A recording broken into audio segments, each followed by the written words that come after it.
What's going on, guys? Well, it's been a minute since I've made a CRV video. It's crazy.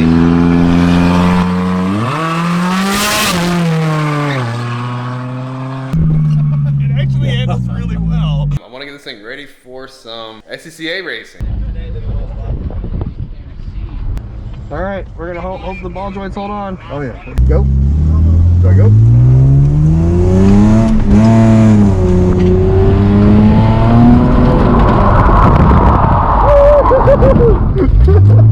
Alright, cool. Just turn it around. I didn't think that would happen. It just drives your brakes, dude. I didn't think I had the power to do that. Yeah, you can actually run a CRV and SCCA if you want to. You just need to get it lower than it is wide. And before that can even happen, I need to replace a lot of things. It needs a lot of maintenance. But today we're going to work on the front end. I know for a fact it needs inner tie rods. Simple thing. And upper ball joints. Alright, yeah, so this is one of those kits that come with everything that you find on Amazon. It's supposed to have everything I need for the front end, and it was around 89 bucks. It's kind of amazing that all this fit in that this little baby box. Upper control arms, inner tie rods, sway bar links, lower ball joints. Stuff doesn't look too bad. It does come with everything I need as far as the hardware goes to put it on. These are for the ball joints, and these are for the tie rods. And look, they are greasable. Alright guys, so if you want to check your tie rods or ball joints, and grab it from the side here, and go left and right with it. Can you hear that? If you poke your head in there and look at the rack, you can see where the movement is, but you can hear this. This is a bad inner tie rod right here. If you want to check the ball joints, you need to get yourself like a pry bar or something that's kind of long and stick it in the ground, underneath the tire in the ground, and you can pull up on the wheel. You need to look at the joints and see if you see any movement in the joints when you do this. If you do, you got bad ball joints. Alright, so since we're doing everything, the easiest thing to do, or the easiest way to start, is we're just going to go ahead and take the whole knuckle off the lower control arm. Alright, so we're going to take the caliper off, take the rotor off, set it off to the side. Alright, so your caliper is just hanging on by some 17 millimeters. And then you got the brake line itself, which is a 12.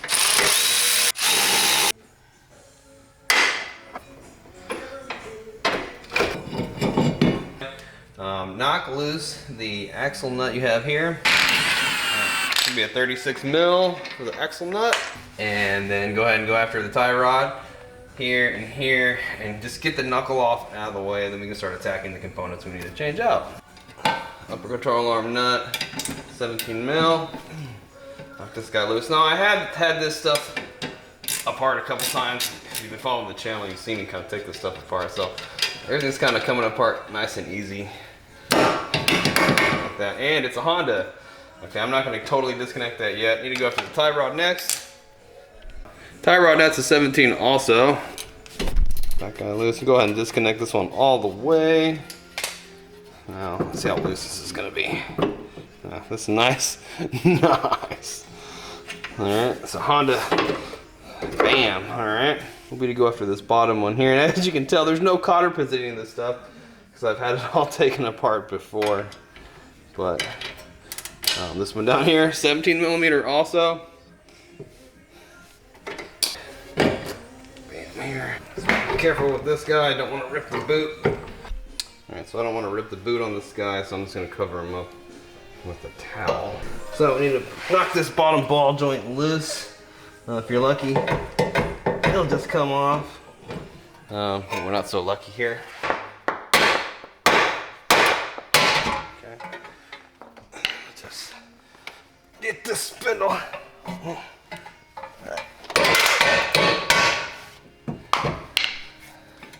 Get the spindle out of the way. Alright, so if you look, my tie rod end link is pretty much, it's already brand new. I've already replaced it. But so I'm not going to replace it on this one, but it's really, really simple. There's just an Allen slot here on the tie rod, and you're going to stick an Allen wrench in here and use a wrench and just unbolt it and just replace it. Okay, it's pretty simple. So I'm not going to go through that. Okay, so what we are going to go is we're going to go onto these tie rods. Okay, and what we're going to want to do is go ahead and pull the tie rod towards you. Let's make this thing as long as we can. And if you look, my boot on this guy is already blown up. Should replace it, but I'm not going to because I just don't really care. Okay, so if you wanted to save the boot and reuse it, there's actually a metal clamp, kind of like the same clamp that's on this axle right here, like that. It's around there. You're gonna have to cut that, all right? And you're gonna actually have to disconnect this this crazy looking band they have here, which is not really a band, it's like a spring clip. But you're gonna have to disconnect the outer tie rod from the inner tie rod, unscrew it to be able to get the boot off this way, okay? All right, so what you wanna do is you wanna disconnect the outer tie rod from the inner tie rod, because we're gonna have to use a special tool that's gonna go over here and unbolt the inner tie rod from the rack. Now, if you have a crescent wrench that's big enough to go around that, you can just unbolt it, or if you have a wrench, you can just do that and take it off as one assembly. I don't have a wrench big enough on me, so we're gonna have to use a special tool. But just go ahead and loosen this lock nut here. Okay, lock nut loose.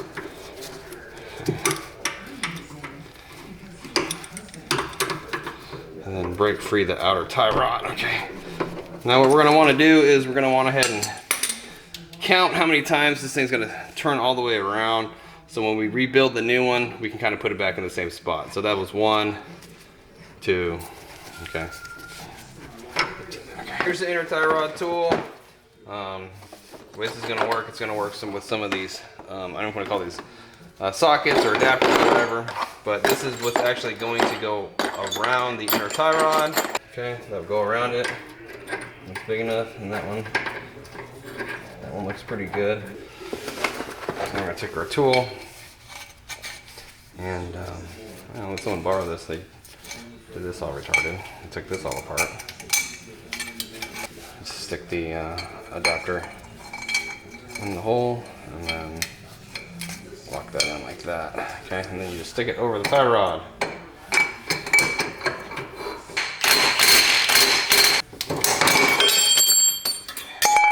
Whoever let borrow this last jacked this collar all up. Well, you just turn this guy off. Bam. Alright, so new one, you always want to put Loctite on the threads, okay? So this got to back out. It's kind of important, it is your steering, okay? Thread it on there. And now would be the time where you put the boot back over there and reuse it. Which we ain't doing. Use your tool to tighten it back up. Okay, there we go. Alright. There we go. Got that new inner tie rod, no more play. Okay, it comes pre-lubed. You can see all the juice grease that's already in there. Now the tie rod ends are different. Okay, you can see how they're shaped. Here's the left side and here's the right side. So make sure you have the right one. Get the old one, measure it up. Screw it on there the same amount of turns that it took to take the old one off. So that was 1, I think it was like 18. And now's a good time to go ahead and put the grease zerk in this guy if your tie rods came with it. All right, so the upper control arm, okay? Now you want to take note of where this thing's positioned right now, because when we put the new one back, we're going to want to tighten it kind of in the same position. All right, and that puts less strain on the bushings when we lower the car. So the way you get it out is you just have some 14mm bolts. There's one here, and there's one right back by the battery back there. It's right here. You're going to need to use a socket set as an extension to get that and work underneath the battery. This side, it looks kind of tricky, but it's not too bad. But yeah, just loosen them and take them out, and the control arm will fall right out. Yeah, so you can see the bushings on this guy are pretty tore up. They are pretty bad. Yeah, they're really bad actually. You can see, maybe you can see that one. You can see the bushings on the side, but they're gone right here. And the boots are gone. If I would be racing this car, I don't really trust any of the joints on this thing. So, brand new one, stick it out in there. And it might not fit exactly because it's different, you know, aftermarket. So you might have to persuade it a little bit. So it's gonna take a little bit of persuasion. Try to get it lined up with the holes.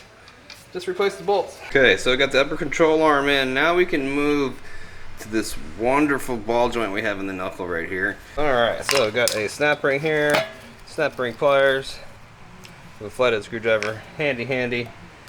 Now, I don't think this was a factory ball joint. Looks like someone replaced it because it has a Zerg fitting on it, but don't really know how many miles on it. I don't know if I can trust it, simply because the inner tie rod was so bad. Get the flathead screwdriver underneath that ring. Should help you out.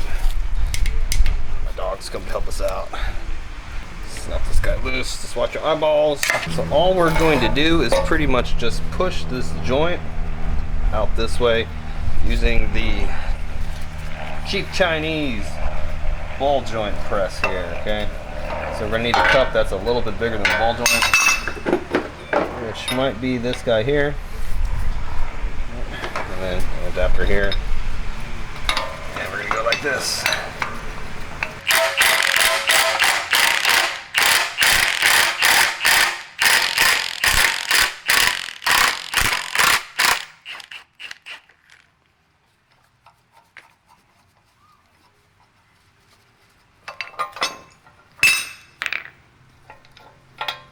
There we go. Ball joint. Alright, so the new one's going to go in exactly how we took the old one out. So going through this, might want to remove this rubber boot so you don't rip it. You get it far enough to be able to get that snap ring in there.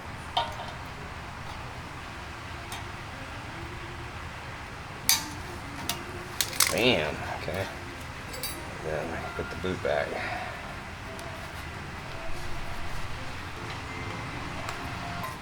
Sweet.